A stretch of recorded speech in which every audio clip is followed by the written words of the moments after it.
You're listening to Mentoring Developers.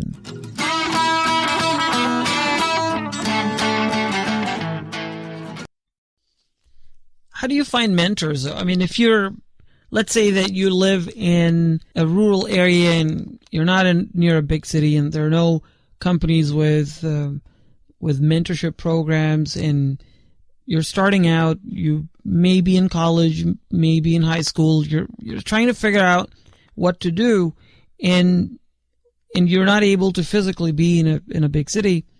How do you find that mentor? Is there a place where I can go to find mentors, or is there a way to observe people without actually physically being there? I mean, technically, there's technology that could definitely make that happen.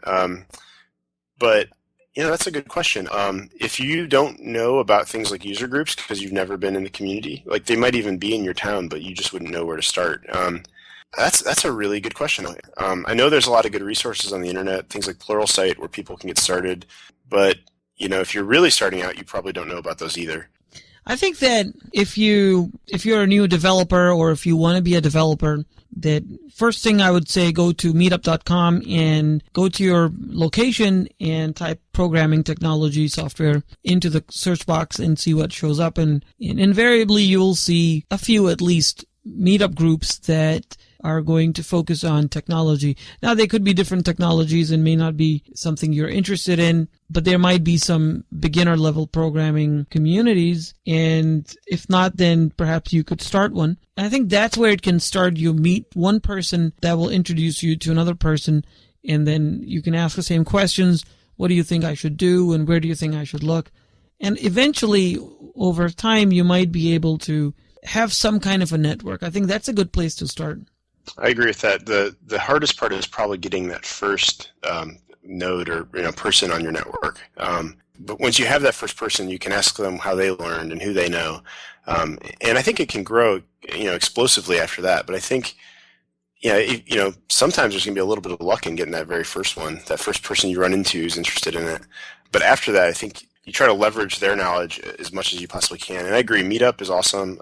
Columbus is, I think, very lucky in the number of people we have organizing events and the number of things going on. If you were in rural areas of Ohio, there probably are fewer of those, but hopefully still some. And even if you didn't, you're interested in a certain type of development, even a general computer meetup might be a good place to start because somebody in there, does some programming or knows somebody who does. And I agree, that's a really good place to start. It's also a good idea to have a good profile on LinkedIn, and it's very easy to add new people, anybody that you know, and look at the people they know, and find and look for people that are doing things that you want to be doing.